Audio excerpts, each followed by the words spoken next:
ഒരു എഡിറ്ററിന് എപ്പോഴും ഒരു ഡയറക്ഷന്റെ എല്ലാ വശങ്ങളും അറിയാം എന്നുള്ള ഒരു കാഴ്ചപ്പാടും ഉണ്ട്. കാരണം എവിടെ കട്ട് വരും തെറ്റായ കാഴ്ചപ്പാടാണത്. എഡിറ്റർ തന്നെയാണ്. അയാൾക്ക് അറിയില്ലാത്ത ഒരുപാട് കാര്യങ്ങൾ ഞാൻ തിരിച്ചറിയപ്പെട്ടിട്ട് വന്നിരിക്കുന്ന ആളാണ്. ഇപ്പം ഓഫീസർ ഡ്യൂട്ടിയൊക്കെ വെച്ച് നോക്കുമ്പോൾ ഇതങ്ങനെ വലിയ ബുദ്ധിമുട്ടുള്ള ഒരു ക്യാരക്ടർ അല്ല അദ്ദേഹം സംബന്ധിച്ച്. പല്ലി എപ്പോഴും ഷെല്ലിക്കൊരു വഴികാട്ടിയാണ് എന്നുള്ളതാണ് സിനിമയിൽ. അത് കൂടുതൽ നമുക്ക് അതിനെപ്പറ്റി പറയാൻ പാടാണ്. ഇഷ്കോ ഉള്ളൊഴുക്കോ നമ്മൾ ഡീൽ ചെയ്യുന്നത് പോലത്തെ എഡിറ്റിൽ അത്ര ബുദ്ധിമുട്ടുള്ള സിനിമയല്ല. കാരണം നമ്മുടെ പ്രൊട്ടോണിസ്റ്റിനെ ബേസ് ചെയ്ത് പോകുന്നതേ ഉള്ളൂ. ഇപ്പോൾ പുതിയ കാലഘട്ടത്തിൽ ഇപ്പം ഡിജിറ്റലിൻ്റെ ആയി കഴിഞ്ഞപ്പം പ്രൊഡക്ഷനിൽ നടക്കുന്ന അതേ പ്രോസസ്സ് തന്നെയാണ് പോസ്റ്റ് പ്രൊഡക്ഷൻ നടക്കുന്നത്. ഈ സമയം കീപ്പ് ചെയ്യുന്നത് തന്നെ ഞാനൊരു തിരക്കുള്ള എഡിറ്ററേ അല്ല ഒരു കാലഘട്ടം. ചമനം ഒന്നും ചെയ്യുന്ന പോലത്തെ ഒരു സിനിമകൾ ഒരിക്കലും എനിക്ക് ചെയ്യാൻ പറ്റില്ല തീർച്ചയായിട്ടും. എനിക്കത് ഉറപ്പാണ്. കാരണം അത്ര ഒരു ഫാസ്റ്റ് പേസ് മനുഷ്യനും അത്ര ഫാസ്റ്റ് പേസ് കട്ടോ ഒന്നും വർക്കാവുന്നതല്ല. ഇപ്പം ഷമീർ റഹ്മാൻ തന്നെയാണെങ്കിലും അങ്ങനത്തെ ഒരുപാട് ഫൈറ്റോ ചെയ്സ് കാര്യങ്ങൾ അങ്ങനത്തെ ഉള്ള ഒരു എന്താ പറയുക ഒരു ലാർജർ ദാൻ ലൈഫ് സിനിമയൊന്നുമല്ല. ഞാനങ്ങനെ ഫിലിം സ്കൂളിൽ പോയി പഠിച്ച ഒരാളൊന്നുമല്ല. ഞാൻ സ്റ്റുഡിയോയിൽ അസിസ്റ്റൻ്റായിട്ട് നിന്നിട്ട് അങ്ങനെ നമ്മളിപ്പോൾ ഏട് മുത്തസ്സയായി എന്ന് പറഞ്ഞ പോലെ അങ്ങനെ എഡിറ്ററായ ആളാണ് ഞാൻ. ഇപ്പോൾ ജാനേമൻ സിനിമ ഈ പറഞ്ഞ പോലെ ഒരു മരണവീടും ഒരു ബർത്ത്ഡേ പാർട്ടിയാണ്. ഒരിക്കലും ബ്ലെൻഡ് ആവാൻ സാധ്യതയില്ലാത്ത സാധനമാണ്. അതിനകത്തുള്ള കട്ട് വരെ സ്ക്രിപ്റ്റിലുള്ളതാണ്. എഡിറ്റർ ഡയറക്ടർ കിരൺ ദാസ് ആണ് ഇന്ന് കൂടെ ഉള്ളത്. കിരൺ ചേട്ടാ, വെൽക്കം. ഇപ്പം എഡിറ്ററിൽ നിന്ന് സംവിധായകനായിട്ടുള്ള ആദ്യ സിനിമ ഇപ്പം തിയേറ്ററിൽ എത്തുകയാണ്. സോ ഈ ഒരു എഡിറ്റിംഗ് ഷൂട്ടിലെ ആ ഒരു സൈലൻസും അതിലൊക്കെ നിറഞ്ഞു നിന്നിട്ട് സംവിധാനത്തിലേക്ക് വരുമ്പോൾ അറിയാം ക്യാപ്റ്റൻ ഓഫ് ദി ഷിപ്പാണ് എപ്പോഴും. അപ്പോൾ ആ എഡിറ്റിംഗ് ഷൂട്ടിലെ സൈലൻസിൽ നിന്ന് ഡിറക്ഷനിലെ ആ ഒരു ക്രൗഡിലേക്ക് ചെന്നപ്പം അത് മാനേജ് ചെയ്യുക, ഇത്രയും വലിയ ആർട്ടിസ്റ്റുകൾ ക്രൂവിൻ്റെ കൂടെ ഫസ്റ്റ് സംവിധാനം എങ്ങനെ ഉണ്ടായിരുന്നു? ഞാൻ ആക്ച്വലി വളരെ ആക്സിഡൻ്റൽ ഡയറക്ടറാണ്. എനിക്ക് അങ്ങനെ ഒരു പ്ലാൻ ഉണ്ടായിരുന്നില്ല സംവിധാനം ചെയ്യാനായിട്ട്. ഞാൻ ഈ 2026 ചെയ്യേണ്ടിരുന്ന ഒരു കമ്മിറ്റായിരുന്ന ഒരു 3-4 വലിയ എഡിറ്റ് ചെയ്യേണ്ട സിനിമകൾ മാറി അടുത്ത വർഷത്തേക്ക് ആയപ്പോൾ എനിക്കൊരു സ്വാഭാവികം ഒരു ഗ്യാപ്പ് വരികയും അപ്പോൾ എൻ്റെ സുഹൃത്തുക്കളെല്ലാം കൂടി എന്നാൽ പിന്നെ നിനക്ക് ഇത് ചെയ്തുകൂടെ നിർബന്ധിക്കുകയായിരുന്നു. അപ്പം അവർ ആക്ച്വലി ഇപ്പോൾ ഷാഹിയൊക്കെ ആണെങ്കിലും പണ്ട് കാലം മുതലേ നമ്മുടെ കൂടെ യാത്ര ചെയ്യുന്ന ആൾക്കാരാണ്. അപ്പോൾ ഷാഹി ഒരു സ്ക്രിപ്റ്റ് തരാമെന്ന് പറഞ്ഞു. നമുക്ക് എൻ്റെ സ്ക്രിപ്റ്റിലൊരു സാധനം ചെയ്യും. അപ്പോൾ ഓൾമോസ്റ്റ് അദ്ദേഹത്തിൻ്റെ കയ്യിലിരിക്കുന്ന സ്ക്രിപ്റ്റുകളെല്ലാം എനിക്ക് അറിയാവുന്നതാണ്. ഞങ്ങളെല്ലാം ഡിസ്കസ് ചെയ്തിട്ടുള്ളതാണ്. അപ്പോൾ ഞാനത് ചെയ്യാതിരിക്കാനായിട്ട് എന്ന് പറഞ്ഞാൽ അയാളുടെ വളരെ പേഴ്സണലായിട്ടൊരു സ്ക്രിപ്റ്റ് ഉണ്ട്. അയാൾ സംവിധാനം ചെയ്യാൻ വെച്ചിരിക്കുന്നത്. അത് തരുവാണെങ്കിൽ ഞാൻ ചെയ്യാം എന്ന് ഞാൻ പറയുക. അയാൾ അപ്പം തന്നെ തരാം, നീ ചെയ്യുവാണെങ്കിൽ ഞാൻ തരാം എന്ന് സമ്മതിക്കുകയും ചെയ്തു. ഇത് ഷാഹി കബീർ ഡയറക്റ്റ് ചെയ്യാനായിരുന്നു? അല്ലല്ല, ഇത് അപ്പം പിന്നെ ഞാൻ അത് കമ്മിറ്റ് ആവേണ്ടി വന്നു. പക്ഷേ എന്താ വെച്ചാൽ ഞാൻ പിന്നെ നോക്കിയപ്പോൾ അതൊരു കുറച്ച് വലിയൊരു സിനിമയാണ്. ഒരു 1.5 വർഷത്തോളം ഒരു ചെറിയ റിസർച്ചും R&D ഒക്കെ നടത്തി നമ്മൾ അങ്ങനെ വേണം ചെയ്യാനായിട്ട്. ഷൂട്ട് പ്രോസസ് ഒരു 100 ദിവസത്തോളം ഷൂട്ടെല്ലാം വരുന്ന ഒരു ഇതാണ്. അപ്പം അത്രയും ഒരു റിസ്ക് എടുക്കാനും അത്രയും സമയം അപ്പം ഞാനൊരു കാര്യം ചെന്നാൽ പിന്നെ വേറൊരു സംഭവമുണ്ട്, അതെടുക്കാം, നമുക്ക് ചെയ്യാം എന്ന് തീരുമാനിച്ചാൽ അങ്ങനെയാണ് ഞാൻ ഉന്മേദത്തിലേക്ക് വരുന്നത്. ഇപ്പം ഇവരൊക്കെ പറയുന്നതെന്ന് പറഞ്ഞാൽ അവന് പോയി വെയിൽ കൊണ്ട് വേർക്കുന്ന എനിക്ക് കാണണം എന്നുള്ള ഇതിലാണ് നമ്മൾ എഡിറ്റ് സമയത്ത് ഷാഹിയുടെയൊക്കെ സിനിമ ചെയ്യുമ്പോഴാണെങ്കിലും ഒരുപാട് ഇവരെല്ലാം ഷൂട്ട് ചെയ്തുകൊണ്ട് വരുന്നത് ഇലവഴ അപ്പം ചെറിയിക്കുകയാണെങ്കിലും മഞ്ഞത്ത് മഴയെന്ന് ഷൂട്ട് ചെയ്തുകൊണ്ട് നമ്മൾ വളരെ ബ്രൂട്ടലായിട്ട് അതിനെ ഡീൽ ചെയ്യാറുണ്ട്. അങ്ങനെയൊക്കെ ആയിരിക്കും നമ്മളൊന്ന് ബുദ്ധിമുട്ട് കാണണം. ശരിക്കും ഞാനും വിചാരിച്ചില്ല. എനിക്ക് ഷൂട്ട് സമയം അടുക്കും തോറും അടുത്ത ടെൻഷൻ ഉണ്ടായിരുന്നു. എനിക്കിത് പൊതുവേ ഞാൻ അങ്ങനെ അധികം ക്രൗഡുമായിട്ട് ഡീൽ ചെയ്യപ്പെടുന്ന ഒരാളല്ല. നമ്മുടെ ശീലം അങ്ങനെ അല്ലാത്തതുകൊണ്ടും നമ്മുടെ ജോലി അങ്ങനെ അല്ലാത്തതുകൊണ്ടും എനിക്കിപ്പം നമ്മളങ്ങനെ ഒരു മാളിലൊക്കെ പോയി കഴിഞ്ഞാൽ ഭയങ്കര സഫോക്കേറ്റർ ആവുന്ന ആളാണ് ഞാൻ. അപ്പം ഹൈപ്പർ മാർക്കറ്റിൽ കയറി ഞാൻ പെട്ടെന്ന് പുറത്തിറങ്ങും, എനിക്ക് ജലദോഷം വരും. ഒട്ടും പറ്റാത്ത ആളാണ്. അപ്പം സിനിമ സെറ്റ് ഒബ്വിയസ്ലി എപ്പോഴും ക്രൗഡറായിരിക്കും. അധികം എനിക്ക് ചെയ്യാൻ പറ്റുന്ന ഞാൻ വിചാരിച്ചല്ല. പക്ഷേ ഒരു 4-5-6 ദിവസമൊക്കെ കഴിഞ്ഞോടുകൂടി അത് നമ്മൾ ഭയങ്കര സെറ്റായി എന്ന് പറഞ്ഞാൽ ഭയങ്കര സെറ്റായി എന്ന് പറഞ്ഞു കഴിഞ്ഞാൽ ഭയങ്കരമായി എൻജോയ് ചെയ്തു. ഭയങ്കര എൻജോയ് ചെയ്ത പ്രോസസ്സായിരുന്നു. പെട്ടെന്ന് തന്നെ ഷൂട്ട് ഡേയ്സ് എല്ലാം കടന്നു പോകുന്നു. നമ്മൾ ടാർഗറ്റ് മീറ്റ് ചെയ്ത് പോകുന്നുണ്ട്. നമ്മൾ സ്റ്റാർട്ട് ചെയ്തതിനേക്കാൾ ഒരു 7 ദിവസം മുമ്പ് സിനിമ പാക്കപ്പായി. വളരെ പെട്ടെന്ന് ഭയങ്കര എൻജോയ് ചെയ്യാൻ പറ്റി. ഇനിയും ചെയ്യണം എന്നുള്ളതാണ്, ഈ ഷൂട്ട് പ്രോസസ് ഇനിയും ചെയ്യണം എന്നുള്ളതാണ്. പോസ്റ്റ് പ്രൊഡക്ഷനിലേക്ക് വന്നു കഴിഞ്ഞപ്പോൾ ഞാൻ സ്ഥിരം ചെയ്യുന്ന ജോലി തന്നെയാണ്. അതിനൊരു മാറ്റമില്ല. പക്ഷേ ഷൂട്ട് എനിക്ക് ഭയങ്കര ഒരു പുതുമയായിരുന്നു. അത്രയും ആൾക്കാരുമായിട്ട് സംസാരിക്കുക, ഇവരെ മുഴുവൻ ഡീൽ ചെയ്യുക. നിങ്ങൾ പറഞ്ഞ പോലെ ക്യാപ്റ്റൻ ഓഫ് ദി ഷിപ്പില്ലേ, so called captain of the ship, അത് നമ്മുടെ താഴെ ഒരു ചീഫ്, അതിൻ്റെ താഴെ ഒരു 3-4 അസോസിയേറ്റ്സ്, അസിസ്റ്റൻസ്, ടോട്ടൽ ക്രൂ, അങ്ങനെ ആ ഒരു സിസ്റ്റമാറ്റിക് ആയിട്ടുള്ള ഒരു അപ്രോച്ച് കാര്യങ്ങളെല്ലാം ഭയങ്കര പുതിയതായിരുന്നു എനിക്ക്. അത് ഭയങ്കരമായി എൻജോയ് ചെയ്തു. ഒരു എഡിറ്ററിന് എപ്പോഴും ഒരു ഡയറക്ഷന്റെ എല്ലാ വശങ്ങളും അറിയാം എന്നുള്ള ഒരു കാഴ്ചപ്പാടും ഉണ്ട്. കാരണം എവിടെ കട്ട് വരും, തെറ്റായ കാഴ്ചപ്പാടാണത്. എഡിറ്റർ തന്നെയാണ്. അയാൾക്ക് അറിയില്ലാത്ത ഒരുപാട് കാര്യങ്ങൾ ഞാൻ തിരിച്ചറിയപ്പെട്ടിട്ട് വന്നിരിക്കുന്ന ആളാണ്. സെറ്റിലേക്ക് വന്നപ്പോഴാണ് അത് തിരിച്ചറിയാൻ പറ്റിയത്. അപ്പൊ ഈ ഷാഹി കബീറിന്റെ എഴുത്തില് കിരൺ ദാസ് എന്ന എഡിറ്ററിന്റെയും സംവിധായകന്റെയും ഒരു ക്രാഫ്റ്റും കൂടെ വന്നപ്പം ഉന്മാദം എന്ന് പറയുന്ന ആ കഥയിൽ എന്തെങ്കിലും മാറ്റങ്ങൾ വന്നിരുന്നോ? തീർച്ചയായിട്ടും അത് ഷാഹിദ് കബീറിന്റെ സ്ക്രിപ്റ്റ് ഉണ്ട്, പക്ഷേ അത് ഷാഹിദ് കബീർ ഒരു മേക്കിംഗ് ശൈലി അല്ലാത്തൊരു സിനിമയാണ്. കുറച്ചും കൂടെ കൊമേഴ്സ്യലായിട്ട് ഷാഹി സംവിധാനം ചെയ്തിരിക്കുന്ന 2 സിനിമകളും കൊമേഴ്സ്യൽ അല്ലാന്നല്ല, റോന്തും എലവട പൂഞ്ചറിയും കുറച്ചുകൂടെ എന്താ പറയുക ഇമോഷണലി ആൾക്കാരെ മുന്നോട്ട് കൊണ്ടുപോയി ഡിസ്റ്റർബിംഗ് ആയിട്ട് എന്ത് ചെയ്യുന്നതായിട്ടുള്ള സിനിമകളാണ്. അതായത് ഷാഹിയുടെ ഭാഷയിൽ പറഞ്ഞാൽ ഡാർക്ക് സിനിമകൾ പറയുന്ന സിനിമകൾ. ആൾക്കാരെ ഒരു കല്ല് നെഞ്ചത്തെടുത്ത് വെച്ച പോലെ വീട്ടിൽ പോകുന്ന സിനിമകൾ. പക്ഷെ അങ്ങനെയല്ല, കുറച്ചും കൂടെ കൊമേഴ്സ്യലൈസ് ചെയ്ത് 2-3 പാട്ടുകൾ. ഷാഹി കബീറിന്റെ സ്ക്രിപ്റ്റിൽ ആദ്യമായിട്ട് ഒരു ഇടി ഉണ്ടാവുക, നല്ല ഇടി, എല്ലാ ക്യാരക്ടറിനും ഒരു കൃത്യമായ ക്ലോഷർ, ഓപ്പൺ എൻഡിങ് അല്ലാത്തൊരു സിനിമ. സാധാരണ ക്യാരക്ടറിനെ അഴിച്ചുവിടുവാണല്ലോ, അങ്ങനെയല്ലാതെ ഇത് കൃത്യമായ ഒരു ക്ലോഷറും എല്ലാം ഉള്ള ഒരു കൊമേഴ്സ്യൽ സിനിമ തന്നെയാണ് ശരിക്കും. അപ്പം ഇതില് ചാക്കോച്ചൻ, ലിജോ മോള്, ഇവർ ഈ ആർട്ടിസ്റ്റുകളെ നമുക്കറിയാം, അവർ ഓൾറെഡി പല കഥാപാത്രങ്ങളിലൂടെയും സിനിമകളിലൂടെയും പ്രൂവ് ചെയ്ത ആർട്ടിസ്റ്റുകളാണ്. ചാക്കോച്ചന്റെ ഇപ്പം കഴിഞ്ഞ കുറച്ച് വർഷങ്ങളിലെ സിനിമ നോക്കിക്കഴിഞ്ഞാൽ കംപ്ലീറ്റ്ലി പാറ്റേൺ മാറ്റിയിട്ടുള്ള, ഇപ്പം ഷാഹി കബീറിന്റെ സ്ക്രിപ്റ്റിൽ തന്നെ വന്നിട്ടുള്ള സിനിമകളുണ്ട്. അപ്പം ചാക്കോച്ചൻ എന്ന് പറയുന്ന ആർട്ടിസ്റ്റിനൊപ്പം ആദ്യ സിനിമ സംവിധാനം ചെയ്തപ്പോൾ ഉള്ള ഒരു എക്സ്പീരിയൻസ് എന്തായിരുന്നു? ഹൈലി പ്രൊഫഷണൽ ആയിട്ടുള്ള ഒരു ആർട്ടിസ്റ്റാണ്. ഒരു സ്റ്റാറിനുപരി നമുക്ക് എപ്പോഴും അപ്രോച്ചബിൾ ആയിട്ടുള്ളതും എന്തും സംസാരിക്കാൻ പറ്റുമായിട്ടുള്ളൊരു സുഹൃത്ത് ബന്ധം അദ്ദേഹമായിട്ടുണ്ട് നമുക്ക്. ഇപ്പം നമ്മൾ ഈ കഥാപരമായിട്ട് ആദ്യം സംവിധാനം ചെയ്യാനൊരു സിനിമ ചാക്കോച്ചൻ അപ്രോച്ച് ചെയ്യാമെന്ന് പറയുകയും പിന്നെ നമ്മൾ കഥ മാറ്റി വേറൊരു ഇത് ചെയ്യാമെന്ന് പറഞ്ഞപ്പോൾ അതായാലും കുഴപ്പമില്ല, നമുക്ക് ചെയ്യാം. അതും ഈ പറഞ്ഞ എന്നെ പോലെ തന്നെയാണ് ഷാഹിയുടെ ഓൾമോസ്റ്റ് സ്ക്രിപ്റ്റ് അറിയാവുന്ന ഒരാളാണ് ചാക്കോച്ചൻ. അപ്പം നമ്മൾ പുള്ളിയോട് ഈ കഥയാണ് നമ്മൾ ചെയ്യുന്നതെന്ന് പറഞ്ഞാൽ മതി, അല്ലാതെ കഥ മുഴുവൻ നറേറ്റ് ചെയ്യണ്ട. കാരണം അവർക്ക് ഓൾറെഡി കഥ അറിയാവുന്ന ആളാണ്. അവർ നമ്മൾ അത്രമാത്രം ഒരു വളരെ ക്ലോസ് ആയിട്ട് റിലേഷൻഷിപ്പ് ഉള്ള ആൾക്കാരാണ്. പിന്നെ സെറ്റിൽ തന്നെയൊക്കെ ആണെങ്കിൽ നമ്മൾ ചാക്കോച്ചനെ വെച്ചിട്ട് നമുക്കൊരു ഷൂട്ട് എക്സിക്യൂട്ട് ചെയ്യാൻ ഭയങ്കര എളുപ്പമാണ്. കാരണം ഹൈലി പ്രൊഫഷണലാണ്, വേറെ യാതൊരു ഡിസ്ട്രാക്ഷനും ഇല്ല. കൃത്യമായിട്ട് നമ്മൾ പറയുന്നതിനേക്കാൾ ഒരു അരമണിക്കൂർ അല്ലെങ്കിൽ 15 മിനിറ്റ് മുമ്പ് ആൾ കൃത്യമായി നമുക്ക് അവൈലബിൾ ആയിരിക്കും, എപ്പോഴും സെറ്റിൽ അവൈലബിൾ ആയിരിക്കും. പിന്നെ ഈ പറഞ്ഞറിയാലോ, ആള് ഇപ്പം ഫൈൻ ട്യൂൺഡായി അതിൻ്റെ ഒരു മാക്സിമത്തിൽ നിൽക്കുകയാണ്. ഏത് ക്യാരക്ടർ കൊടുത്താലും വളരെ പുഷ്പം പോലെ ചെയ്യുന്നതാണ്. ഇതും ഇപ്പം ഓഫീസർ ഡ്യൂട്ടിയൊക്കെ വെച്ച് നോക്കുമ്പോൾ ഇതങ്ങനെ വലിയ ബുദ്ധിമുട്ടുള്ള ഒരു ക്യാരക്ടർ അല്ല അദ്ദേഹത്തെ സംബന്ധിച്ച്. അതിനകത്ത് ചില പോർഷൻസ് ഒക്കെ പുള്ളിക്ക് ഇപ്പം ദുരൂസാരത്തിലൊക്കെ പോലത്തെ ചില ചേഞ്ച് ഓവറുകളും കാര്യങ്ങളൊക്കെ ഉണ്ട്.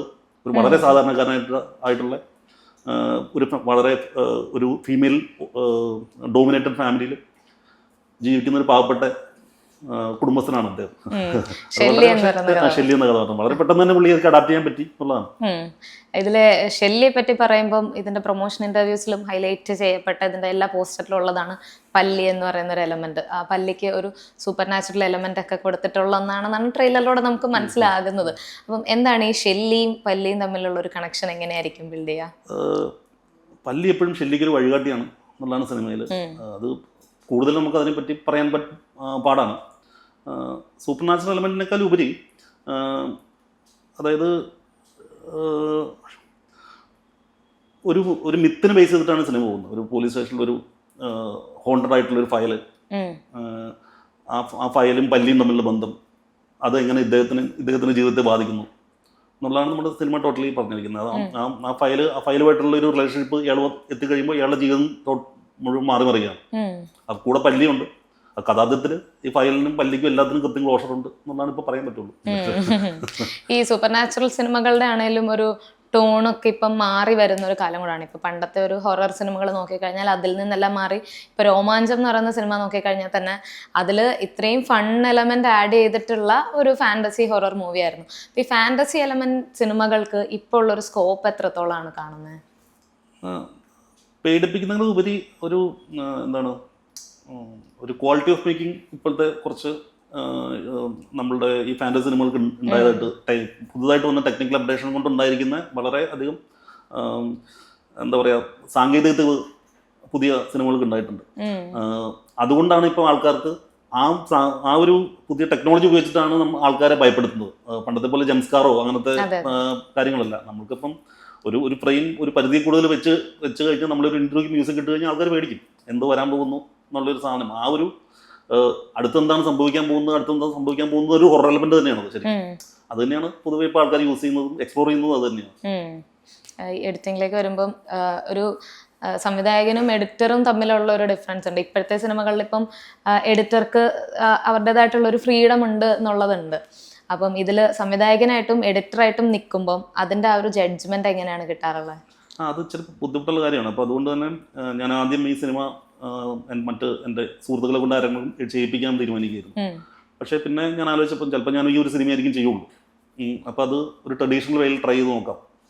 പഴയ പോലെ പ്രോപ്പറായി ഷോട്ട് ഡിവൈഡ് ചെയ്ത് അങ്ങനെ കൃത്യമായി ഫിലിമിൽ ഷൂട്ട് ചെയ്യുന്നത് പോലെ തന്നെ നമുക്ക് ചെയ്തു നോക്കാം എന്നുള്ളതായിരുന്നു എൻ്റെ ഒരു ധാരണ. അപ്പോൾ അങ്ങനെ തന്നെയാണ് സിനിമ ഷൂട്ട് ചെയ്തിരിക്കുന്നത്. അപ്പോൾ അങ്ങനെ ഷൂട്ട് ചെയ്ത സിനിമയ്ക്ക് എന്ന് പറഞ്ഞാൽ വലിയൊരു പരീക്ഷണങ്ങൾ നമുക്ക് എഡിറ്റബിൾ നടത്തുക, അങ്ങനെ ഒരു ചർച്ച എഡിറ്റബിൾ ഉണ്ടാകുമെന്ന് അങ്ങനെയൊക്കെ സാധ്യത കുറവാണ്. നമുക്ക് സീൻ വൈസ് റീഷഫിൾ ചെയ്യാന്നല്ലാതെ ഒരു സീൻ നമ്മൾ ക്രിയേറ്റ് ചെയ്യുമ്പം അങ്ങനെ വലിയ ഓപ്ഷൻസ് ഒരുപാട് കുറവായിരിക്കും. അപ്പോൾ എന്ന് പറഞ്ഞാൽ ഓക്കെ, എന്നാൽ പിന്നെ എൻ്റെ അസോസിയേറ്റ് ഉണ്ട്, എൻ്റെ കൂടെ ഒരു 10-35 സിനിമയായിട്ട് വർക്ക് ചെയ്തുകൊണ്ടിരിക്കുന്ന ജിതിനുണ്ട്. അപ്പം അദ്ദേഹം നല്ല എഡിറ്റർ തന്നെയാണ്. അപ്പം ഞാൻ ഓക്കെ അദ്ദേഹത്തെ എൻ്റെ ഒരു കോ എഡിറ്ററായിട്ട് വെച്ചിട്ട് ഈ സിനിമയുടെ എഡിറ്റിംഗ് ഞങ്ങൾ രണ്ടുപേരും ചേർന്ന് ചെയ്തിരിക്കുന്നത്. അപ്പം ചെയ്തിട്ട് അദ്ദേഹത്തിൻ്റെ ജഡ്ജ്മെൻ്റാണ് ഞാൻ കൂടുതൽ ഇതിനകത്ത് എടുത്തിരിക്കുന്നത്. അപ്പം ഞാൻ മറ്റു പല കാര്യം കൊണ്ട് തിരക്കായിരിക്കും. ഒരു ഫൈനൽ കട്ട് കഴിഞ്ഞ് കഴിഞ്ഞിട്ട് ബാക്കിയുള്ള പരിപാടികൾക്കെല്ലാം കറക്ഷൻസ് എല്ലാം ജിതിനാണ് നോക്കുന്നത്. അപ്പം എൻ്റെ ജഡ്ജ്മെൻറ്റ് പോയാലും എനിക്ക് അവിടെ നിന്നുള്ള സാധനം കിട്ടും. അത് വളരെ ഹെൽപ്ഫുൾ ആയിരുന്നു എനിക്ക്. എന്തായാലും ഇതിന്റെ ഫസ്റ്റ് കട്ട് എത്ര മിനിറ്റ് ഉണ്ടായിരുന്നു? അപ്പോൾ ഇതിന്റെ ഫസ്റ്റ് കട്ട് ഇപ്പം ഫൈനല് പടം 2:20 സംതിങ് ആണുള്ളത്. ഇതൊരു 2:32 അത്രയ്ക്ക് ഫസ്റ്റ് കട്ട് ഉണ്ടായിട്ടുള്ളൂ. ഒരു 10-12 മിനിറ്റ് ആഡ് ഓൺ അത്ര ഉണ്ടായിട്ടുള്ളൂ. കാര്യമായ വേസ്റ്റേജ് ഇല്ലാത്തൊരു സിനിമയാണ്. ഈ ചില സിനിമകളുടെ ഇങ്ങനെ പറഞ്ഞിട്ടുണ്ടല്ലോ, ഇപ്പം ഡയലോഗ് പറയുമ്പോഴും അതിൻ്റെ റിയാക്ഷൻ ആയിരിക്കും കൂടുതൽ ഇമ്പോർട്ടൻസ് കൊടുക്കുക എന്നുള്ളത്. ലൈക്ക് ഫ്രെയിം നമ്മൾ ഷോട്ട് കാണിക്കുന്നതിൽ റിയാക്ഷൻ ആയിരിക്കും ഇമ്പോർട്ടൻസ് കൊടുക്കുക എന്നുള്ളത്. പക്ഷെ അതിലൊരു ബാലൻസിങ് വേണം. ഇപ്പോൾ പല സിനിമകളുടെ എക്സാമ്പിൾസ് പറഞ്ഞിട്ടുണ്ട്. ഇപ്പം ഇഷ്ക് എന്ന സിനിമയിലെ ഇപ്പം ആർക്ക് ഇമ്പോർട്ടൻസ് കൊടുത്താലും ഒരാളുടെ ചിലപ്പം നായകനാവാം, വില്ലനാകാം. അതുപോലെ തന്നെ ഉള്ളൊഴുക്കം എന്ന് പറയുന്ന സിനിമയാണെങ്കിലും അങ്ങോട്ടോ ആ ഒരു ഗ്രാഫ് മെയിൻറ്റെയിൻ ചെയ്യണമല്ലോ. അത് ഉന്മാദത്തിലേക്ക് വരുമ്പം ഈ ഒരു ഗ്രാഫിനെ എങ്ങനെയാണ് അപ്പോൾ ബാലൻസ് ചെയ്തിരുന്നത്? അതായത് ഉന്മാദം അത്രയും ഡിഫിക്കൽട്ട് സിനിമയല്ല ശരിക്കും. ഇപ്പം ഇഷ്കോ ഉള്ളൊഴുക്കോ നമ്മൾ ഡീൽ ചെയ്യുന്നത് പോലത്തെ എഡിറ്റിൽ അത്ര ബുദ്ധിമുട്ടുള്ള സിനിമയല്ല. കാരണം നമ്മുടെ പ്രൊട്ടോണിസ്റ്റിനെ ബേസ് ചെയ്ത് പോകുന്നതേ ഉള്ളൂ. അപ്പം നമ്മൾ എഡിറ്റ് ചെയ്യുമ്പോൾ നമ്മൾ ഏറ്റവും ശ്രദ്ധിക്കുക എന്ന് പറഞ്ഞു കഴിഞ്ഞാൽ, ഞാൻ ശ്രദ്ധിക്കാന്ന് പറഞ്ഞാൽ എനിക്ക് ബോറടിക്കുമ്പോൾ കട്ട് ചെയ്യുക എന്നുള്ളതാണ്. അല്ലാതെ അതിനകത്ത് വേറെ ഇപ്പം ഇന്നത്ര സെക്കൻഡ് വരെ ഫ്രെയിം ഹോൾഡ് ചെയ്യണമെന്നൊന്നും എനിക്ക് തോന്നാറില്ല. എനിക്ക് ബോറടിക്കുമ്പോൾ കട്ട് ചെയ്യുക. ആ ബോറടി എൻ്റെ കാഴ്ച സ്വഭാവം കൊണ്ട് ഉണ്ടായിരിക്കുന്നതാണെന്നുള്ളതാണ്. ആ ഒരു ആ ലെങ്ത്ത് ഞാൻ കണ്ട സിനിമകളിൽ നിന്ന്, ആൾക്കാരിൽ നിന്നും, പുസ്തകങ്ങളിൽ നിന്ന്, കണ്ട കാഴ്ചകളിൽ നിന്നും ഉണ്ടായിരിക്കുന്നതാണ് ആ ലെങ്ത്ത്. ഞാനവിടെ കട്ട് ചെയ്യുന്നുള്ളതാണ് സംഭവം. അത് വർക്കാവാറുണ്ട്. ഈ രണ്ട് ക്യാരക്ടേഴ്സ് വരുമ്പോൾ നായകനോ വില്ലനോ എന്നുള്ള കൺഫ്യൂഷൻ രണ്ട് ക്യാരക്ടേഴ്സ് ഭയങ്കര ബുദ്ധിമുട്ടാണ് ശരിക്കും. ഇപ്പോൾ ഇഷ്കൊക്കെ സംബന്ധിച്ചിടത്തോളം നമുക്കിപ്പം ഫസ്റ്റ് ഹാഫിൽ ഒരു ഷോട്ടിൻ്റെ ലെങ്ത്ത് ശകലം കൂടിക്കഴിഞ്ഞാൽ ഇയാൾ വില്ലനായി പോകും, മറ്റേ ആൾ നായകനായി പോകും. അത് സിനിമയുടെ ടോട്ടാലിറ്റി നശിപ്പിച്ച് കളയുന്നതാണ്. സിനിമയ്ക്ക് അങ്ങനെ നായകൻ വില്ലനില്ലല്ലോ. ആ ഒരു ബാലൻസ് കൃത്യമായി നിർത്തണം. അതുപോലെ ഉള്ളൊഴുക്കും അങ്ങനെ തന്നെയാണ്. രണ്ടുപേരും അഫക്റ്റഡ് ആയിട്ടുള്ള ആൾക്കാരാണ്. നമ്മൾ എഡിറ്റ് ചെയ്യുമ്പോൾ പറഞ്ഞാൽ ഷോട്ട് വെക്കുന്നത് ഡയലോഗ് ആര് പറഞ്ഞു ആയിക്കോട്ടെ, ആർക്കാണ് അത് അഫക്റ്റ് ചെയ്യുന്നത് അവരെയാണ് നമ്മൾ കാണിക്കുന്നത്. കോമഡി പോലെ തന്നെ ഈ ഒരു ഇമോഷണൽ രംഗം അതേ രീതിയിൽ അങ്ങനെ തന്നെയാണ്. ആരെയാണ് അഫക്റ്റ് ചെയ്യുന്നത് എന്നുള്ളതാണ്. കോമഡി കുറച്ചും കൂടി റിയാക്ഷൻ ബേസ്ഡ് ആണ്. എപ്പോഴും നമ്മൾ റോമാഞ്ചൊക്കെ ചെയ്യുമ്പോൾ നമുക്കറിയാം. അതായത് നമ്മൾ ക്യാരം ബോർഡിലൊക്കെ ഫേസ് നമ്മൾ വെച്ച് കഴിയുമ്പോൾ എന്ന് പറഞ്ഞു കഴിഞ്ഞാൽ താഴെ നീങ്ങണ സൗണ്ട് മാത്രം മതി. ആ ഷോട്ടിന്റെ ആവശ്യമില്ല. അതവരെ ഫേസ് പറയാൻ പറ്റും സാധനം നീങ്ങുന്നുണ്ടെന്ന്. നീങ്ങുന്നത് ഫേസ് പറയാൻ പറ്റും, ആ റിയാക്ഷൻ അറിയാൻ പറ്റും, ആ ഭയത്തിൽ നമുക്ക് അറിയാൻ പറ്റും. അപ്പം അതിലത് അറിയാൻ പറ്റി കഴിഞ്ഞാൽ പിന്നെ നമ്മൾ കാണിക്കേണ്ട കാര്യമില്ല. നമ്മൾ പിന്നെ വെടി വെച്ചിട്ട് തോന്ന് വെച്ചേപ്പിക്കും പോലെ ഇരിക്കും. ഒരു ലാഗാണത്. അപ്പം എന്ന് പറഞ്ഞാൽ ഒരു തവണ അത് രജിസ്റ്റർ ആയിട്ടുണ്ടെങ്കിൽ പിന്നെ നമ്മളത് കാണിക്കേണ്ട കാര്യമില്ല. അതുപോലെ തന്നെയാണ് ഇപ്പോൾ നമ്മൾ രണ്ടുപേരും നമ്മൾ സംസാരിക്കുമ്പോൾ ആർക്കാണ് കൂടുതൽ അഫക്റ്റ് ചെയ്യുന്നത് എന്നാണ്. ഇപ്പം നമ്മൾ ഉദാഹരണം പറയാൻ പറ്റുന്നത് കിട്ടുന്നില്ല, എന്തായാലും ഇപ്പം നമ്മളൊരു ഫുട്ബോൾ മാച്ച് വന്ന് ഗോൾ അടിച്ചു കഴിഞ്ഞാൽ ഇമ്മീഡിയറ്റ് നമ്മൾ ഓഡിയൻസിനെ കട്ട് ചെയ്യും. അവരുടെ ആ റിയാക്ഷനും കഴിഞ്ഞിട്ടേ നമ്മൾ ഈ ഓടി വരുന്ന ആളെ നമ്മൾ പിടിക്കത്തുള്ളൂ. അപ്പം ആദ്യമേ ഗോൾ അടിച്ച് കഴിഞ്ഞ് കഴിഞ്ഞാൽ നേരെ ഓഡിയൻസിന് കട്ട് ചെയ്യും. കാരണം എത്രമാത്രം അവിടെ വിളിച്ചു എന്നറിഞ്ഞിട്ടാണ് ഇയാളുടെ സെലിബ്രേഷൻ നമ്മൾ പഞ്ച് ചെയ്യുക ശരിക്കും. അത് എഫക്ട് ചെയ്യുന്ന ആൾക്കാരെ ആദ്യം കാണിക്കുമ്പോഴാണ് നമുക്ക് കൂടുതൽ ഇമ്പാക്ട് ഉണ്ടാവുന്നത് എന്നുള്ളതാണ്. ഇപ്പം ഒരു സിനിമ സംവിധാനം ചെയ്തിട്ട് ഒരു നടനല്ലേ നായികയെ ആദ്യമായിട്ട് ആ സിനിമയിലേക്ക് കാസ്റ്റ് ചെയ്യണം. അതിൽ സംവിധായകൻ എത്രത്തോളം പങ്കുണ്ടോ അതുപോലെ തന്നെ എഡിറ്ററിനും ആ നടന്റെ അല്ലെ നായികയുടെ ഏറ്റവും മികച്ച ഒരു പെർഫോമൻസ് ആയിരിക്കുമല്ലോ എഡിറ്റർ കാണിക്കുന്നത്. അതുപോലെ തന്നെ ഒരു സംവിധായകനെ വളർത്തുന്നതിലും എഡിറ്ററിനുള്ള ഒരു പങ്കുണ്ട്. ഇപ്പം നോക്കിക്കഴിഞ്ഞാൽ ഇപ്പം രോമാഞ്ചം, ജാനേമന്ന്, അതുപോലെ തന്നെ ഇഷ്ക്, ഇവന്റെയൊക്കെ നോക്കിക്കഴിഞ്ഞാൽ ആദ്യ സിനിമകളൊക്കെ എഡിറ്റ് ചെയ്തിരിക്കുന്നത് കിരൺ ചേട്ടനാണ്. രണ്ടാമത്തെ സിനിമ ചെയ്തിട്ടില്ല. പക്ഷെ ആദ്യ സിനിമയിലൂടെ തന്നെ ആ പേരുകൾ ആദ്യ സിനിമയിലൂടെ തന്നെ നോട്ടീസ് ചെയ്യപ്പെട്ടു, ഇഷ്കിലൂടെ അവാർഡും കിട്ടി. അപ്പൊ ഈ സംവിധായകനെ വളർത്തുന്നതിലുള്ള ഒരു പങ്കുണ്ടല്ലോ, അത് എങ്ങനെയാണ്? അത് പക്ഷേ തീർച്ചയായിട്ടും നമുക്കത് ഈ എഡിറ്റ് സംഭവിക്കുന്നത് അത് എഡിറ്റർ മാത്രം ഉണ്ടാക്കുന്ന ഒരു സിസ്റ്റം അല്ല. ഇപ്പൊ പുതിയ കാലഘട്ടത്തിൽ ഇപ്പം ഡിജിറ്റലിലൂടെ ആയി കഴിഞ്ഞപ്പം പ്രൊഡക്ഷനിൽ നടക്കുന്ന അതേ പ്രോസസ്സ് തന്നെയാണ് പോസ്റ്റ് പ്രൊഡക്ഷൻ നടക്കുന്നത്. അപ്പം നമ്മൾ എല്ലാവരും ചേർന്ന് നിന്നൊരു സിനിമ ഷൂട്ട് ചെയ്യാണ്. ഇപ്പം അങ്ങനെ സിനിമയ്ക്ക് അങ്ങനെ സെറ്റിൽ അങ്ങനെ ഒരു എന്താ പറയുക, ഒരു ക്യാപ്റ്റൻ ഓഫ് ദി ഷിപ്പോ അങ്ങനത്തെ പരിപാടിയൊന്നും വളരെ കുറവാണ്. നമ്മൾ ഡിസ്കസ് ചെയ്തിട്ട് തന്നെയാണ് ഡിസ്കസ് ചെയ്തിട്ട് ഓക്കെ ഇത് അങ്ങനെ വേണ്ട, നമുക്കത് മാറ്റി എങ്ങനെ എടുക്കാം, അങ്ങനെ ഓരോരുത്തരുമായിട്ട് നമ്മുടെ DOP മാരോടെല്ലാം ഡിസ്കസ് ചെയ്തിട്ടാണ് നമ്മളും ഒരു എന്താ പറയുക, ഒരു ഹെഡ് ഓഫ് ദി ഡിപ്പാർട്ട്മെന്റ് പോലെ തന്നെ കണക്കാക്കിയിട്ടു എല്ലാവരോടും ആലോചിച്ചിട്ട് തന്നെയാണ് നമ്മൾ സാധനം ചെയ്യുക. അതുപോലെ തന്നെയാണ് ടേബിളിൽ എന്ന് പറഞ്ഞാൽ നമ്മൾ ഓക്കെ ഒരു എഡിറ്റർ ഒരു വേർഷൻ ഉണ്ടാക്കുന്നു. പൊതുവെ എൻ്റെ ശൈലി എങ്ങനെയാണ്, നമ്മുടെ ഇപ്പോഴത്തെ കാലഘട്ടത്തിലൊന്നും ആരും ഡയറക്ടേഴ്സ് അങ്ങനെ കൂടെ വന്നിരിക്കാറൊന്നുമില്ല. നമ്മളൊരു എപ്പിസോഡ് കഴിഞ്ഞിട്ട് അവരെ കാണിക്കാറാണ് പതിവ്. എന്ന് പറഞ്ഞാൽ ഇപ്പം നമ്മളിപ്പം ഒരു സ്റ്റുഡിയോ വേണമെന്നില്ല നമുക്ക്. എനിക്ക് എൻ്റെ സ്റ്റുഡിയോയിൽ ഞാൻ അവിടെ ഇരുന്ന് എഡിറ്റ് ചെയ്യുന്ന ആളല്ല. ഞാൻ കുറച്ചും കൂടെ കോമ്പാക്റ്റഡ് ആയ ലാപ്ടോപ്പിൽ എവിടെയെങ്കിലുമൊക്കെ എൻ്റെ വീട്ടിലോ തന്നെ ഇരുന്നിട്ട് ചെയ്യുള്ളൂ. എന്നിട്ട് ഞാൻ സ്റ്റുഡിയോയിലേക്ക് അയച്ചു കൊടുത്ത് അവിടെ ലോഡ് ചെയ്ത് ആരെങ്കിലും വന്ന് അവർ അവിടെ വലിയ സ്ക്രീനിൽ തിയേറ്ററിൽ വലിയ സ്ക്രീൻ ഉണ്ട്, അവിടെ വന്ന് ആൾക്കാർ കണ്ടിട്ട് പോകും. കണ്ടുപോയിട്ട് ഇങ്ങനെ ഒരു കൺഫ്യൂഷൻ ഉണ്ട്, നമുക്ക് അത് ഡിസ്കസ് ചെയ്തിട്ട് നമ്മൾ അതിന് ചെറിയ മാറ്റങ്ങൾ വരുത്തുക. അങ്ങനത്തെ ഒരു പ്രോസസ്സാണ് ഇപ്പം നടക്കുന്നത്. ഇത് എന്താ വെച്ചാൽ അതുകൊണ്ട് തന്നെ ടേബിളിൽ തന്നെ എല്ലാവരുടെയും അഭിപ്രായങ്ങളും കാര്യങ്ങളും എടുത്തിട്ടുള്ള മാറ്റങ്ങളാണ് വരുന്നത്. അപ്പം ഒരു എഡിറ്റർ ഒരു സംവിധായകനെ നന്നാക്കണമെന്ന് പറയാൻ പറ്റില്ല. അതിന് സംവിധായകൻ്റെ ഇൻപുട്ട് ഭയങ്കരമായിട്ടുണ്ട്. ബാക്കി ഒരു നല്ലൊരു സിനിമോഗ്രാഫർ ആണെങ്കിൽ അദ്ദേഹത്തിന് ഇൻപുട്ട് നന്നായിട്ടുണ്ട്. ഇത് എല്ലാവരോടും കൂടി തന്നെയാണ് പരസ്പരം പടർന്നു വലുതാവുന്നതെന്നുള്ളതാണ് ഞാൻ മനസ്സിലാക്കിയിരിക്കുന്നത്. ഈ പല ഷോട്ടുകളും ഈ എഡിറ്റേഴ്സിന് ഒരു ദാക്ഷിണ്യം ഇല്ലാതെ കട്ട് ചെയ്യുന്ന സ്വഭാവക്കാരാണല്ലോ. പക്ഷെ ഇപ്പൊ പല ഷോട്ടുകളും ഡയറക്ടേഴ്സ് കട്ട് ചെയ്യാൻ പറഞ്ഞിട്ട് കട്ട് ചെയ്യാതെ അത് തിയേറ്ററിൽ കൈയടി കിട്ടിയിട്ടുണ്ട് എന്ന് പറഞ്ഞിട്ടുള്ളതും ഉണ്ടല്ലോ. അങ്ങനെയുള്ള ചില സീനുകൾ. അതുപോലെ ഞാൻ കട്ട് ചെയ്യാൻ പറഞ്ഞിട്ട് ഡയറക്റ്റ് ഡിബേറ്റ് ചെയ്ത് ജയിച്ചിട്ട് തിയേറ്ററിൽ കൈയടി വാങ്ങിച്ചിട്ടുള്ളതും ഉണ്ട്. കാരണം നമുക്ക് തെറ്റുപറ്റിയ അവസരങ്ങളുണ്ട്. അങ്ങനെ തന്നെയാണ് അതിൻ്റെ ഒരു സംഭവം പോകുന്നത് എല്ലാ കാലത്തും. അത് ഏതൊക്കെയെന്നുള്ള നമുക്ക് സ്പെസിഫിക് അങ്ങനെ പറയാതിരിക്കുന്നതായിരിക്കും നല്ലത്. ഇപ്പൊ ഈ ഉന്മാദത്തിലേക്ക് വരുമ്പം, ഉന്മാദം കണ്ടിറങ്ങുമ്പം ആൾക്കാരുടെ മനസ്സിൽ കൂടുതൽ നിൽക്കാൻ പോകുന്ന ഒരു എലമെന്റ് എന്തായിരിക്കും? അതിലെ ഇമോഷൻ ആയിരിക്കുമോ, ആ ഒരു സൂപ്പർ നാച്ചുറൽ എലമെന്റ് ആയിരിക്കുമോ, എന്തായിരിക്കും? ഇമോഷൻ ആയിരിക്കും. കാരണം നായകൻ, കഥാന്തത്തിൽ നായകൻ എന്താ പറയുക, രക്ഷപ്പെട്ടു എന്നുള്ളതാണ്. അത് അയാൾക്കൊരു പുതിയ ജീവിതത്തിലേക്ക് അയാൾ കടന്നു, അയാൾ രക്ഷപ്പെട്ടു, അയാൾക്ക് സക്സസ് ആയി എന്നുള്ളത് തന്നെയായിരിക്കും. ആ ഒരു സന്തോഷമായിരിക്കും ആൾക്കാർക്ക് എപ്പോഴും പോകുമ്പോൾ ഉണ്ടാവുക. അല്ലാതെ സൂപ്പർ നാച്ചുറൽ ഒന്നും അങ്ങനെയൊന്നും പോകില്ല. അത് മനസ്സിൽ തങ്ങി നിൽക്കാൻ ഒന്നുമില്ല. നമ്മുടെ കുറച്ചുകൂടെ റിയലായിട്ട് തന്നെയാണ് അവസാനം. ഇപ്പം ആദ്യം പറഞ്ഞ ഒരു ഷാഹി കബറിന്റെ മറ്റൊരു സ്ക്രിപ്റ്റ് ഉണ്ടായിരുന്നില്ലേ, ഒരു കുറച്ചുകൂടെ ലാർജ് സ്കെയിലിൽ ചെയ്യേണ്ടത്, അതിനെയും പരീക്ഷിക്കാനായിട്ടുള്ളൊരു? ഇല്ല, അത് ഷാഹി കബീർ സംവിധാനം ചെയ്യാൻ പോവാണ്. അടുത്ത അയാളുടെ സംവിധാന സംരംഭം അതാണ്. ഇങ്ങനെ അവസരത്തിന് നിന്നില്ല. ഇപ്പൊ മറ്റൊരു ഇന്റർവ്യൂവിൽ ഇങ്ങനെ പറഞ്ഞു, ഇത് ചിലപ്പം ആദ്യത്തെയും അവസാനത്തെയും സംവിധാനം ആയിരിക്കാം എന്നുള്ളത്. അപ്പം ഒരു വട്ടം സംവിധാനം ചെയ്തു കഴിഞ്ഞാൽ പിന്നെയും അത് ചെയ്യാനുള്ളൊരു ആകാംക്ഷ ഉണ്ടാവില്ലേ?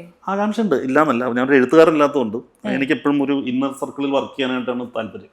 അപ്പം പുതിയൊരു കഥ പുറത്തുനിന്ന് ആരെങ്കിലും ഒന്ന് കേട്ട്, ഞാൻ എഴുത്തുകാരല്ല, എൻ്റെ അടുത്ത് കഥകളില്ല, ഞാൻ കഥയില്ലാത്തവനാന്ന് പറയും പോലെ ഇല്ല. അപ്പോൾ പുറത്തുനിന്ന് ആരെങ്കിലും കഥ നമ്മൾ കേൾക്കുകയും അങ്ങനെ എടുക്കുകയും ചെയ്യണം. അതൊരിക്കലും എനിക്ക് നമുക്ക് പരിചയമുള്ള ആരുടെയെങ്കിലും അടുത്ത് ഏതെങ്കിലും ഒരെണ്ണമുണ്ടെങ്കിൽ നമുക്കത് വെച്ചിട്ട് നോക്കാം എന്നുള്ളത് അങ്ങനെ ഞാൻ കരുതിയിട്ടുള്ളൂ. ഇപ്പോൾ നിലവിൽ അങ്ങനെ കരുതിയിട്ടുള്ളൂ എന്നുള്ളതാണ്. മാറിക്കൂടായില്ല.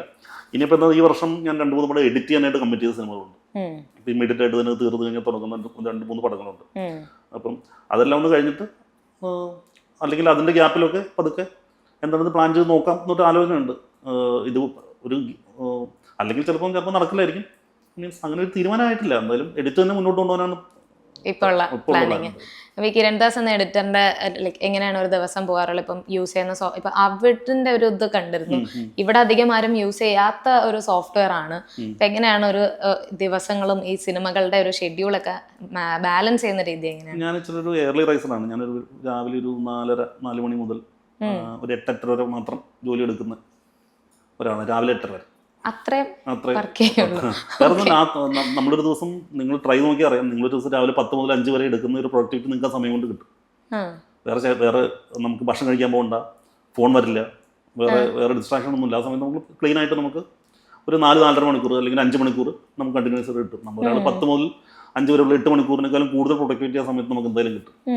ആ സമയത്ത് വേറെ ഗുണം എന്ന് പറഞ്ഞു കഴിഞ്ഞാൽ ഈ സംവിധായകരും നമുക്ക് പരിചയമുള്ള സിനിമക്കാരൊന്നും ആ സമയത്ത് എഴുന്നേക്കാത്തൊരു സമയമായിരിക്കും. സമാധാനം എഴുന്നേക്കാൻ സമയമായിരിക്കും, വേറെ പരിപാടികളൊന്നും ഉണ്ടാവില്ല. അപ്പോൾ ഇവരൊക്കെ ഒന്ന് എഴുന്നേറ്റ് വരുമ്പോഴേക്കും നമ്മുടെ അടുത്തൊരു വേർഷൻ ഉണ്ടാവും, സാധനം ഉണ്ടാവും. ഓക്കെ ശരി, പിന്നെ നമുക്ക് പകല് സിനിമ കാണാം, പുസ്തകം വായിക്കാം, കറങ്ങി നടക്കാം, എന്ത് ഇഷ്ടംപോലെ ബാക്കി എല്ലാത്തിനും നമുക്ക് സമയമുണ്ട്. ഞാനങ്ങനെ അതുകൊണ്ട് തന്നെ ഈ സമയം കീപ്പ് ചെയ്യുന്നത് തന്നെ ഞാനൊരു തിരക്കുള്ള എഡിറ്ററേ അല്ല ഒരു കാലഘട്ടത്തിൽ. കാരണം ബാക്കി എല്ലാവരും പറയുന്നുണ്ട് എനിക്ക് ഉറക്കം കിട്ടുന്നില്ല, ഭക്ഷണം കഴിക്കാൻ സമയമില്ല. പക്ഷെ എനിക്ക് എല്ലാ സമയത്തും സമയം കിട്ടുന്നതാണ്. പ്രത്യേകിച്ച് യാത്ര ചെയ്യാനും സിനിമ കാണാനും എല്ലാത്തിനും എനിക്ക് സമയം കിട്ടുന്നതാണ്. ഇഷ്ടംപോലെ സമയം എനിക്ക്. സാധാരണ എഡിറ്റേഴ്സ് ആണല്ലോ രാത്രി ഇരുന്ന് ആ ഒരു സൈലൻസിലിരുന്ന് വർക്ക് ചെയ്യുന്ന ശീലമാണല്ലോ നോർമൽ എഡിറ്റേഴ്സിന് ഒരു ഭൂരിഭാഗം ആൾക്കാർക്കും ഉള്ളത്. അവിടുന്ന് മാറിയുള്ള രീതിയല്ലേ? ഞാനിപ്പം അത് തന്നെയാണ് ഞാൻ കുറച്ചുകൂടെയൊക്കെ എക്സ്പെരിമെന്റ് ചെയ്യാൻ ഉദ്ദേശിക്കുന്നതാണ്. ഞാൻ ആവിഡിലും FCPയിലും പ്രീമിയറിലും സിനിമ ചെയ്യുന്ന ആളാണ്. ഞാൻ 3 സോഫ്റ്റ്വെയർ, അതായത് ഞാൻ ആവിഡ് യൂസ് ചെയ്യാൻ വേണ്ടിട്ട് 4-5 സിനിമയായിട്ടുള്ളൂ എനിക്കുന്നു. അതിന് മുമ്പ് വരെ ഞാൻ FCP ആണ് യൂസ് ചെയ്യുന്നുണ്ട്. ഇപ്പം ഇതിനിടയ്ക്ക് ഞാൻ പ്രീമിയറിലൊരു സിനിമ ചെയ്തുകൊണ്ടിരിക്കുന്നുണ്ടായിരുന്നു. ഈ സിനിമ തുടങ്ങുന്നത് തൊട്ട് മുമ്പ് പ്രീമിയറിൽ ഒരു സിനിമ ചെയ്തിട്ടുള്ളൂ. ആവിഡിലും 10 സിനിമ 8-10 സിനിമകൾ ചെയ്തിട്ടുണ്ട്. കൂടുതലും ഞാൻ FCP ആണ് യൂസ് ചെയ്തുകൊണ്ടിരുന്നത്. പിന്നെ ഞാൻ പെട്ടെന്ന് കുറച്ച് നാൾ കഴിഞ്ഞപ്പം ഓക്കെ എന്നാൽ പിന്നെ പുതിയൊരു സോഫ്റ്റ്വെയർ ട്രൈ ചെയ്യാം. നമുക്കിപ്പോൾ പുതിയൊരു സാധനം പഠിക്കുമ്പോൾ ഉണ്ടാകുന്ന ഒരു സന്തോഷം കാര്യങ്ങളുണ്ടല്ലോ. പുതിയൊരു സാധനം വരുന്നു, അതവിടെ ഇത് ചെയ്യുന്നു, ആ സോഫ്റ്റ്വെയർ ഒന്ന് ഡീൽ ചെയ്യുന്നു. ഒരു അപരിചിതമായ സാധനം പരിചിതമാക്കുമ്പോൾ ഉണ്ടാകുന്ന ഒരു സാറ്റിസ്ഫാക്ഷൻ ഉണ്ട്. അങ്ങനെയൊക്കെ അങ്ങനെ ചെറിയൊരു സന്തോഷങ്ങളാണ്. കുറച്ച് കഴിയുമ്പോൾ അല്ലെങ്കിൽ നമ്മൾ ബോറടിക്കും. ഈ ചെയ്ത പ്രോസസ്സ് തന്നെയല്ലേ ചെയ്തുകൊണ്ടിരിക്കുന്നത് പിന്നെ. അപ്പോൾ ഈ സോഫ്റ്റ്വെയർ ഒന്ന് മാറി കഴിയുമ്പോൾ എന്ന് പറഞ്ഞാൽ നമുക്ക് അത് പഠിക്കാനുള്ള ഒരു സാധനം കൂടെ ഉണ്ടാവും. അപ്പോൾ ഇതിൽ ഏതാണ് യൂസ് ചെയ്യാൻ ഏറ്റവും യൂസർ ഫ്രണ്ട്ലി ആയിട്ടുള്ള സോഫ്റ്റ്വെയർ ഏതായിരിക്കും? ഇല്ലെന്ന് അത് ഡിപ്പെൻസ് ആണ്. നമുക്ക് അറിയാവുന്ന സോഫ്റ്റ്വെയർ ആണ് യൂസർ ഫ്രണ്ട്ലി. ഏറ്റവും നന്നായിട്ട് അറിയാവുന്നതാണ് ഏറ്റവും യൂസർ ഫ്രണ്ട്ലി. അത്ര തന്നെ ഉള്ളൂ. ഇതൊന്നും വലിയ കാര്യമൊന്നുമില്ല. നമുക്കിപ്പോൾ ഒരു സോഫ്റ്റ്വെയർ എന്ന് പറഞ്ഞാൽ ഒരു ഹാഫ് ഡേയിൽ പഠിക്കാവുന്നേ ഉള്ളൂ.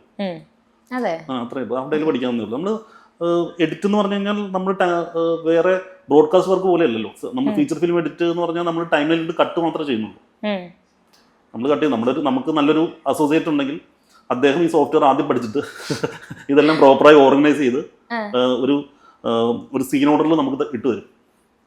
നമ്മൾ അത് പ്രോപ്പറായി നമ്മൾ കട്ട് ചെയ്ത് ഫസ്റ്റ് കട്ട് പോലെ കൊടുക്കും, ഡബിന് കൊടുക്കും. അത് നമ്മൾ ചെയ്ത് കൊടുത്താൽ മതി, ചെയ്ത് ടൈം ലൈനിൽ വെച്ചാൽ മതി. ഇവൻ തന്നെ അത് എക്സ്പോർട്ട് ചെയ്ത് ഡബിന് വിട്ടോളും. ഡബിൻ ഡബ്ട്രാക്ക് വരുമ്പോൾ സിങ്ക് ചെയ്ത് അടിയിൽ വെച്ച് തരും.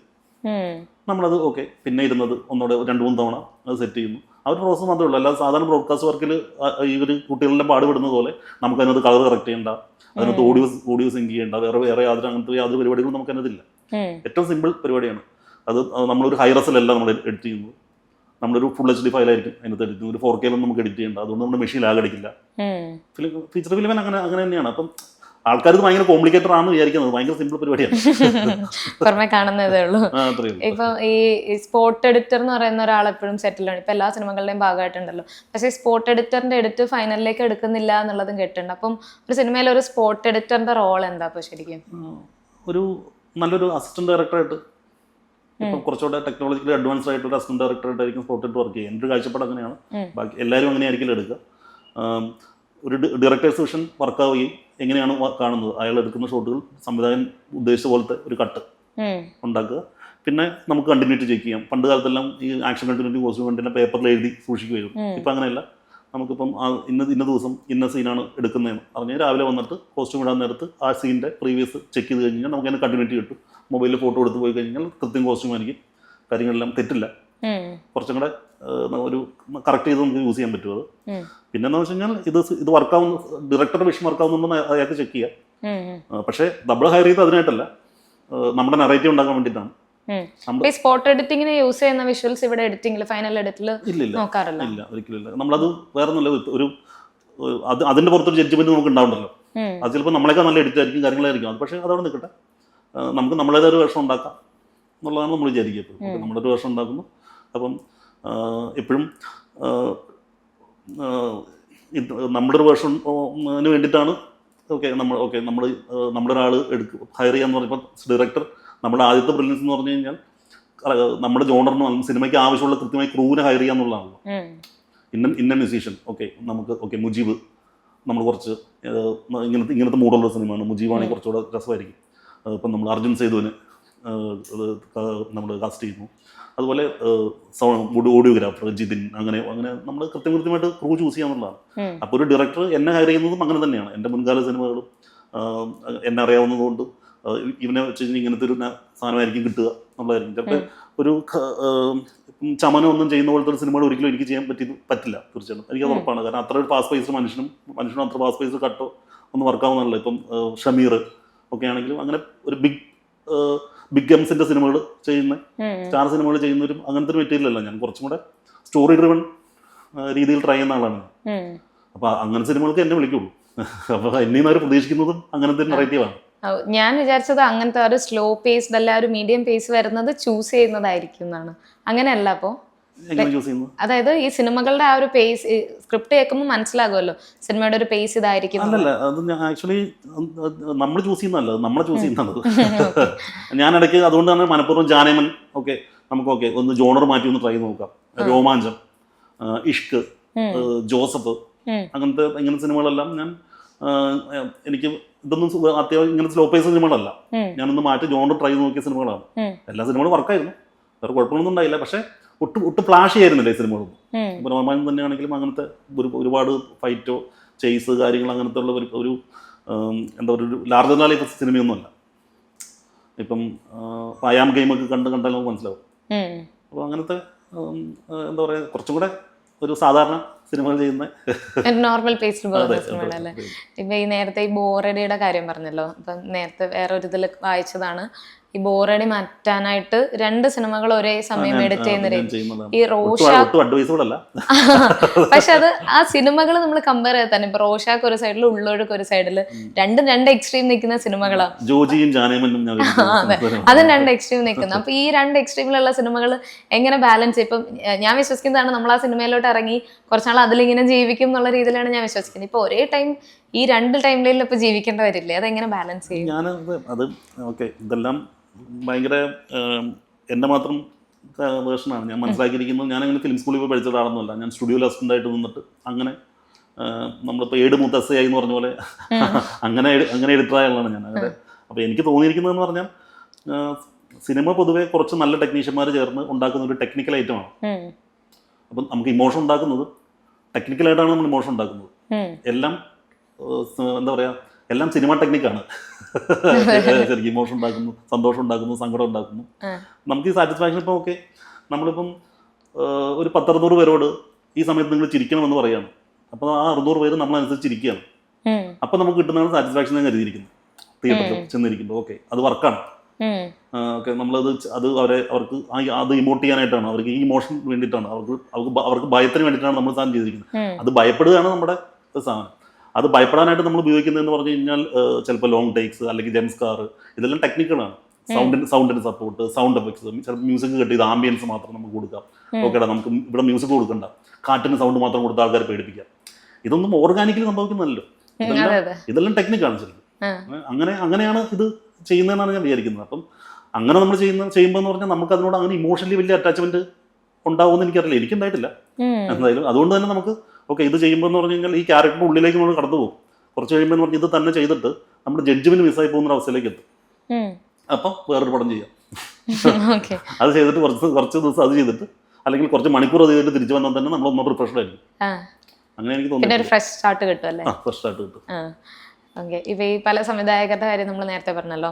ഇപ്പം അനുരാജ് മനോഹർ ആയിക്കോട്ടെ, ഇപ്പം ചിദംബരം, ജിത്തു മാധവൻ, ഗീതു മോഹൻദാസ്, ഇങ്ങനെയുള്ള കുറേ ഡയറക്ടേഴ്സിനോട് വർക്ക് ചെയ്തിട്ട് ഈ ആദ്യ സംവിധാനത്തിലേക്ക് വന്നപ്പം ഇവരിൽ ആരുടെയും ഒരു ഡിറക്ഷൻ പാറ്റേൺ ഏതെങ്കിലും ഒരു രീതിയിൽ ഇൻഫ്ലുവൻസ് ആകുമല്ലോ.